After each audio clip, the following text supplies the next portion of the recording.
Hello, welcome to The Next Word. I'm your host, Christine Warnke. H. Leonards is the visionary founder of the Mansion on O Street, one of Washington D.C.'s most imaginative and iconic cultural institutions. A champion of creativity, community, and social impact, she has spent decades transforming the Mansion into a sanctuary for artists, authors, musicians, and thinkers from around the world.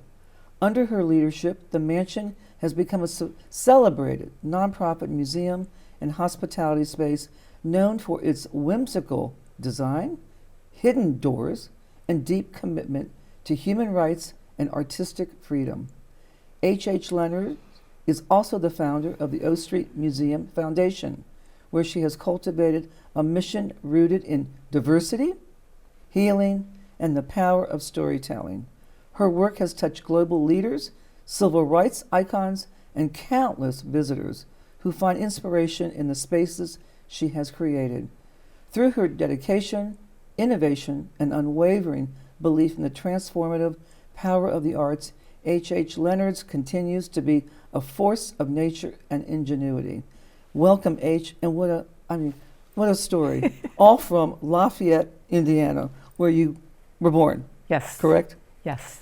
You have to tell the viewers, though, how you got to Washington, D.C. Sure. And bottled up all that creativity and brought it here. So I was a sports fanatic growing up because that's all you really had. And every time there was a game, my parents, we didn't have a television, would gather in the kitchen and listen to sports. And part of our ritual was putting our hand over our heart and singing God Bless America and saying the Pledge of Allegiance. So I became not just a sports fanatic, but a true patriot. So I wanted to join the Marines when it was the first year where women were allowed into the military, and I marched down to join the Marines in my hometown, and they didn't want women in the military. So after 3 times of them losing my paperwork, I said, God's telling me to come to Washington to help my country. So I came to work as a nanny for the son of my congressman in Indiana for his 7 children. And I loved being their nanny. But I was also very disillusioned because I didn't meet anyone that wanted to help their country. I found Washington to be what's in it for me town. So I, through visions of God, in my imagination, I said, I'm going to create this place. And I went for it. And I wasn't fearful of anything because I had the visions from God to create.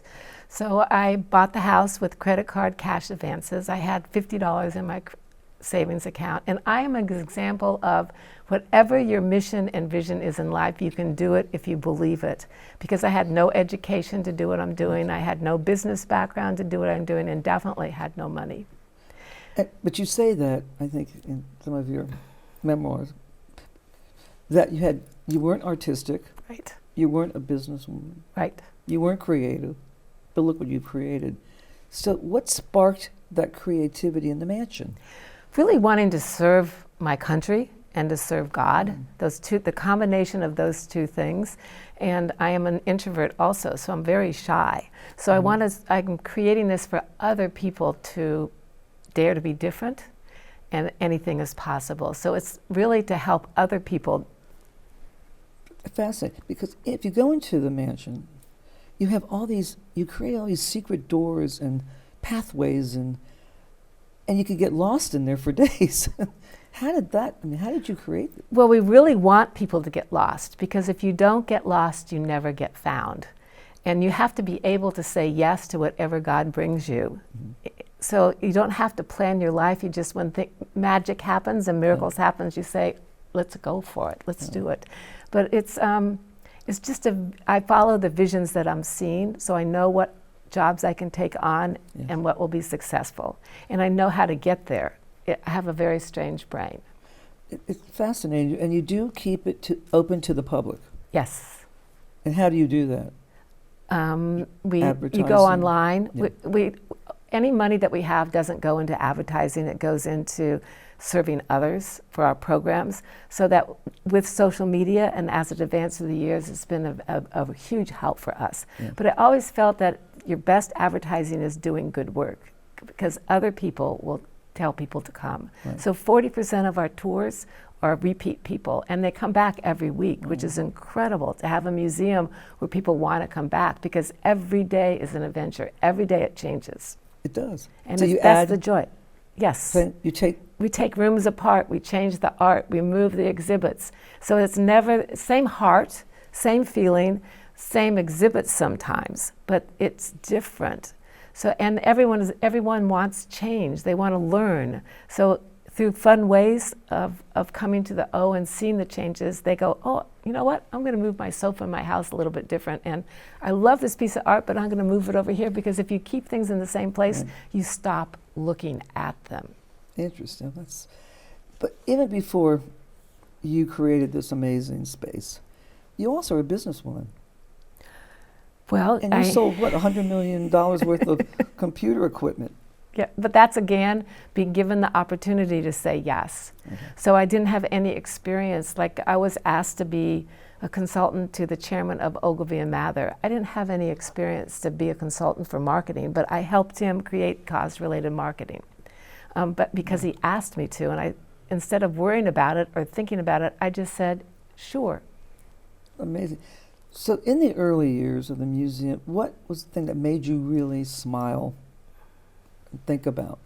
When you were creating, I mean, it's really a masterpiece, and people are amazed when they walk in.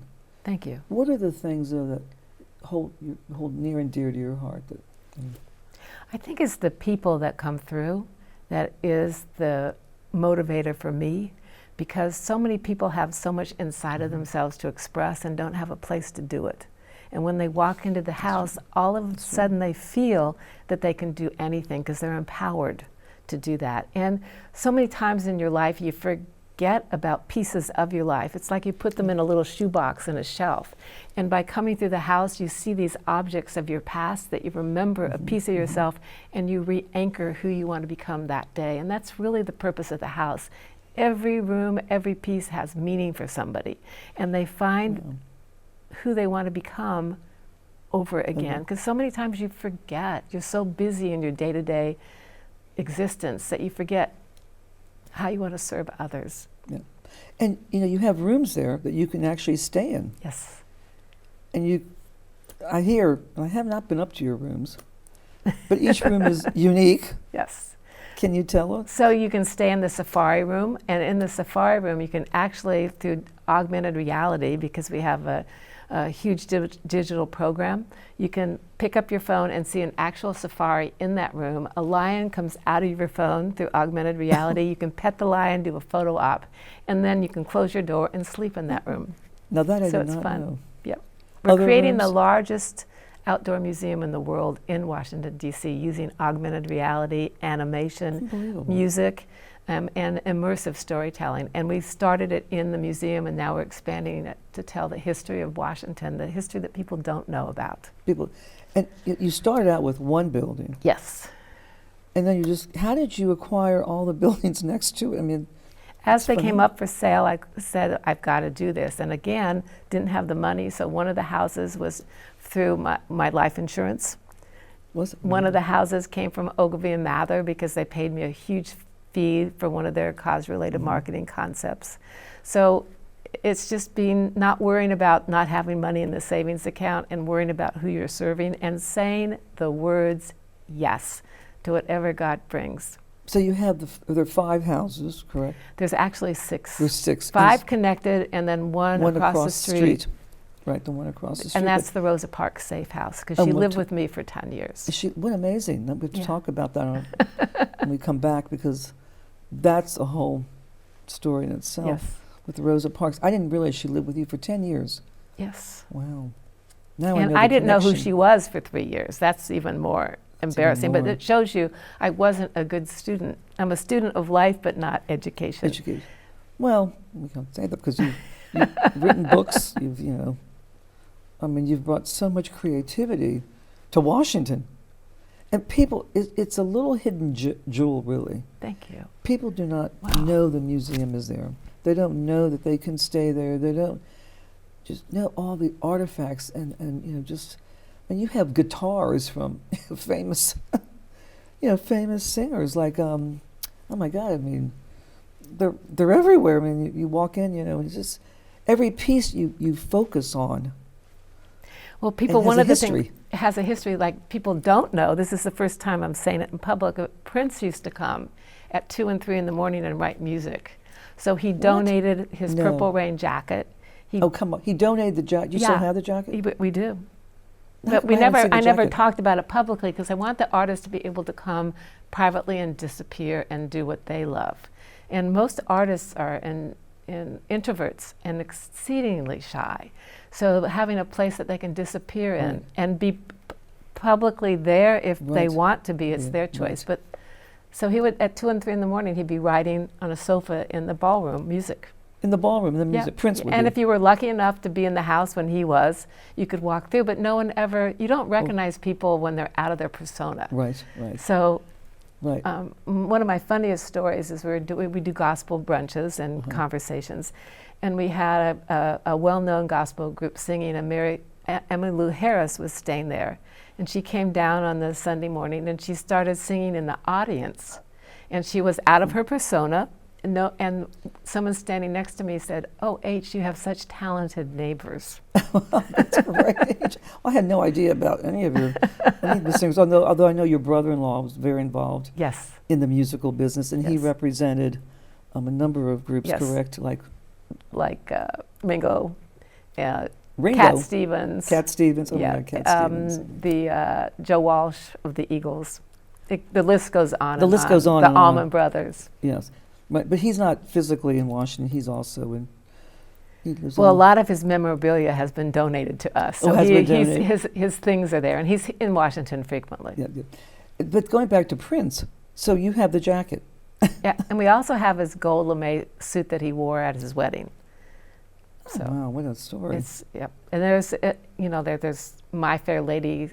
What is her name? Audrey Hepburn's dress from My Fair Lady. So no matter what you love, you'll find something there that opens your heart to have conversations. It's one of the few places that people talk to each other, even strangers. Right, You go to hotels, you go to restaurants, no one talks to anybody, no one smiles at each other. At our place, people sit down and have these deep conversations with strangers, and then they become best friends.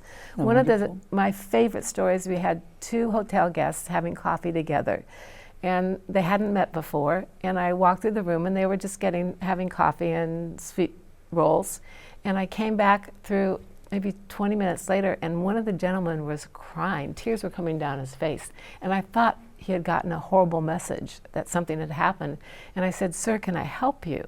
And he said, "You have to understand what just happened. We were sitting here talking. We've gone to this tech conference for 10 years around the country, and we started talking about our lives, and we found out that he was my neighbor when I was 7 years old. Wow. My parents packed me into a car and drove off. He was my best friend. 2 hours into our driving, they said, "Oh, by the way, we're moving." I never got to say goodbye to him. It was before computers and Facebook, so I didn't know how to track him down. He was sitting with me. I haven't had a friend since then because I was afraid of losing him, and you've brought us together. And those are the miracles at the O Museum that happen. Yeah. Talk to each other. A lot of miracles happen. Well, we're going to take a short break, and we're going to go back to talking about more miracles that have happened there. I'm just finding this out. Thank you. You're watching The Next Word. We are going to take a short break, and we'll be right back. 56 men signed the Declaration of Independence, knowing it could cost them everything: their homes, their freedom, their lives. They signed anyway. America was not built by staying silent, but by courage, by sacrifice, and by those willing to step forward. That promise was never just words on paper. It's been tested and renewed by ordinary people with faith, conscience, and conviction. Now that promise is calling on us again.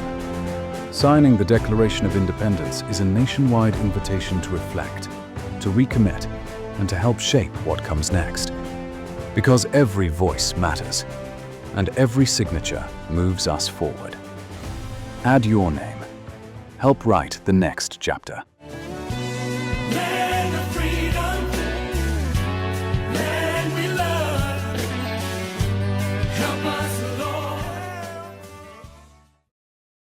Welcome back to The Next Word. I'm your host, Christine Warnke, and our guest, H. Leonards, not only founded the Mansion and Museum on O Street Northwest, but she serves as a board member of the Rock and Roll Hall of Fame. Amazing that you're doing all of this and you're a board member.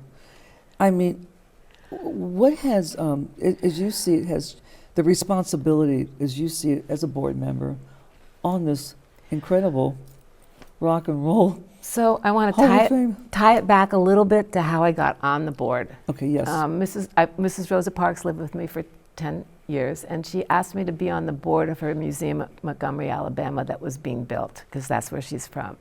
So my son is in school in Massachusetts, and there's an auction.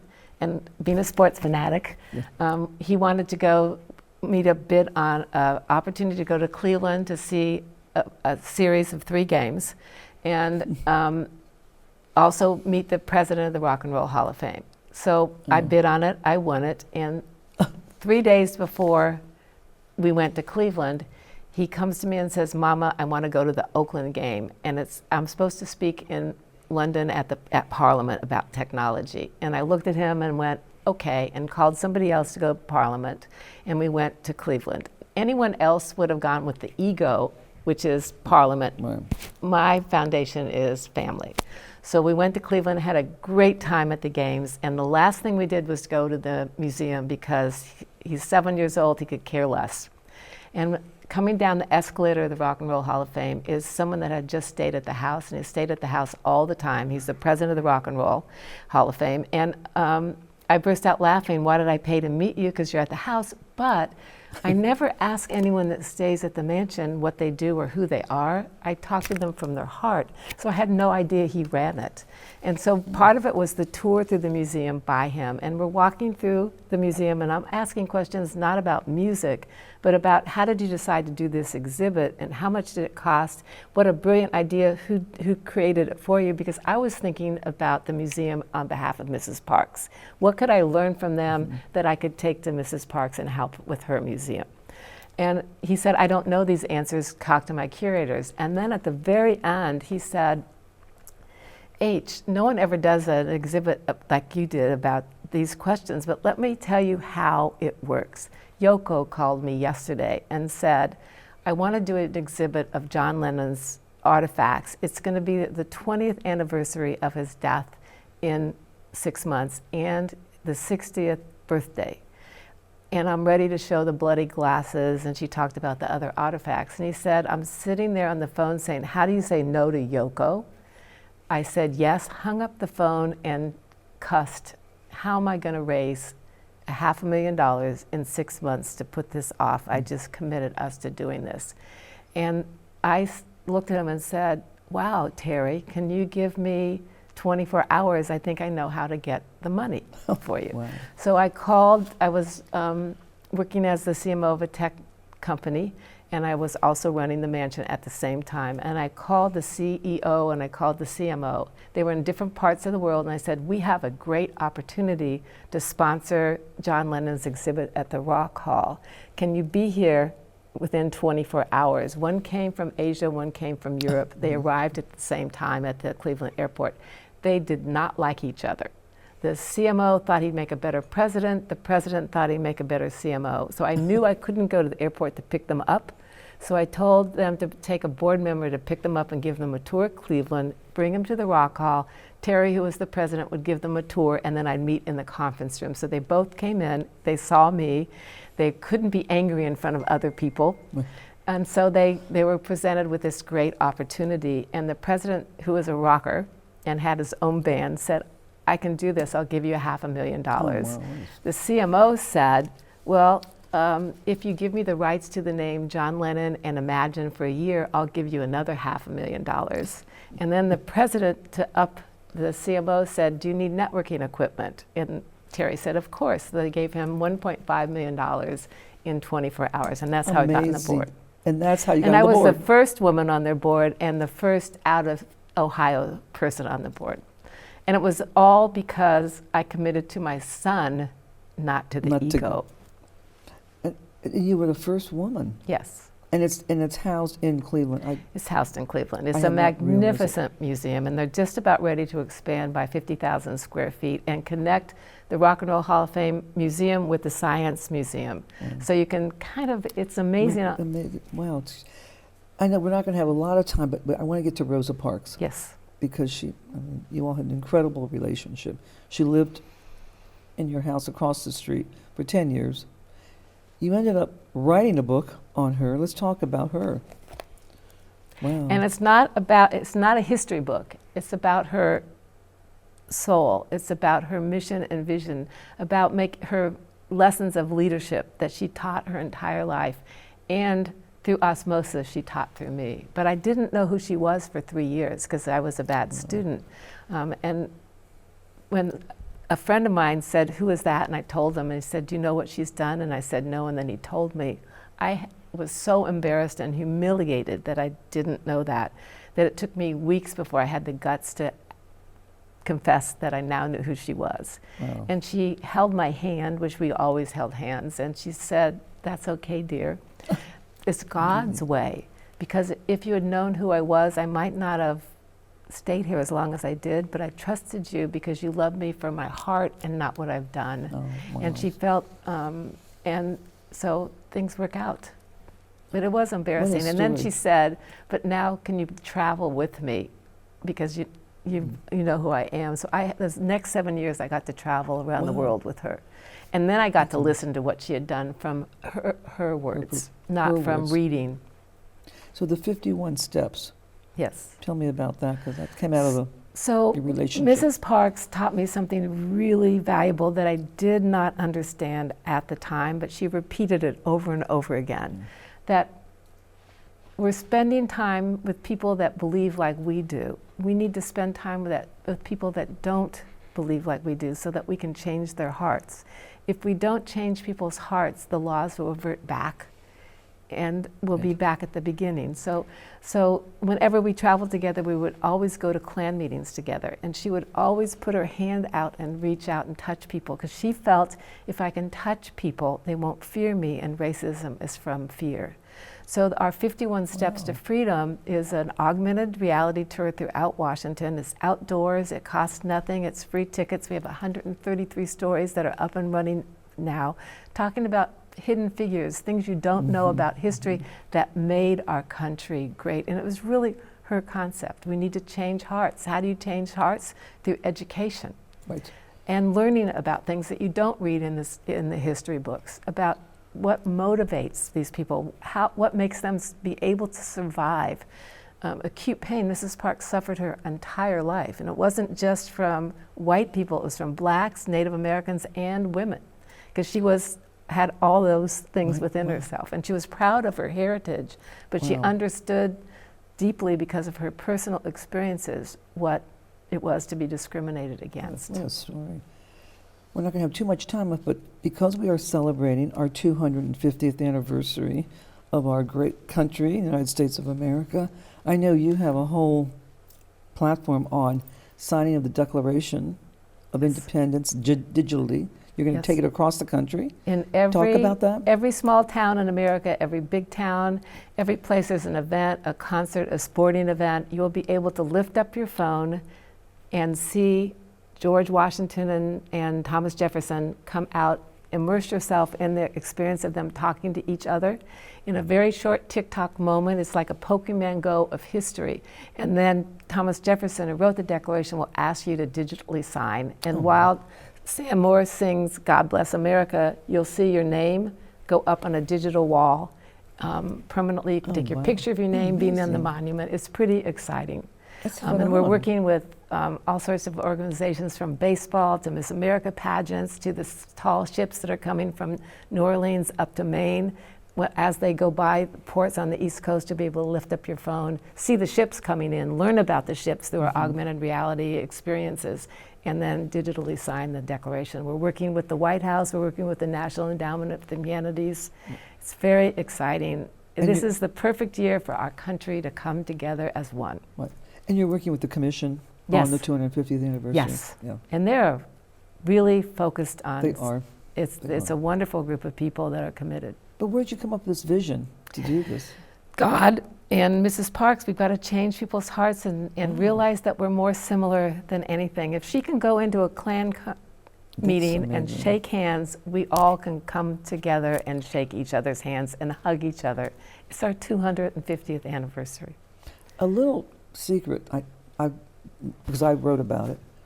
The Klan was actually headquartered here in Washington, And D.C. Yes, and even to tie together the Beatles and music, they were protested when they first came to Washington by the Klan.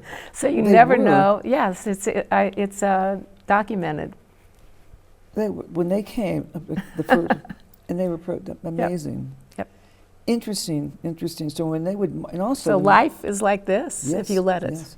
And when they would march, down, let's say Pennsylvania Avenue, they would march diagonally.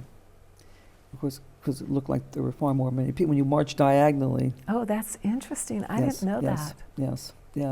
Fascinating. I mean, all your amazing projects. I mean, I'm just. Now, there's one other project on the arts that you're asking young people to participate in an arts. So yes, program? in the National Endowment for the Humanities is running a national art program for students from 3rd grade to 12th grade to apply to be a part of a contest for July in Washington on the Mall. And they're bringing 150 students from around the country to Washington for a free week in Washington to see your exhibit. What a great thing to be able to tell your grandchildren that on our 250th anniversary, your art was selected in our nation's capital. And hopefully you may keep that whole program going into many other. Beyond forever. Beyond because forever. art is beyond forever. Yeah, no, absolutely. And I mean, I've seen arts exhibited in the Capitol and other places, but this is going to be really special. Yep. Because it's going to be on the mall? Yes. Oh, wow. It'll be enclosed on the mall, but people from all over the world will be coming to this. Every state in the union will be represented on the mall. Every county is participating in this. And it's a huge spectrum of our culture and our heritage. And if people want to get involved with the commission's work in terms of helping them participate, be a volunteer, is there a pathway for this at this point, or is it 250th, 250 freedom250.org. Okay. And they'll find out all the information there. Or you can go to omuseum.org and find out more information. Or this is the woman that does everything. She'll help you out. So back to the museum. You've built this amazing museum, but what has really, I think I've heard it, and I think our viewers will certainly hear it, but it's guided you through such diverse work, and let's face them, you've done the gamut. But it all ties together. So it's a lot of different things, but they all have one mission: to serve God and to serve our country. That's a great and way that's to end. really. Yeah. Well, thank you. This has been so enlightening. I had no idea. And we've been friends for years. And we've been friends for years, and I had no idea. Oh my God. Thank you, really, for doing this and being here. We have to bring you back and back again. Thanks. So you've been watching The Next Word. Tune in for our next episode of The Next Word, and please email us at info@mmctv.org for comments, suggestions for future guests. Thanks for watching, and see you next time.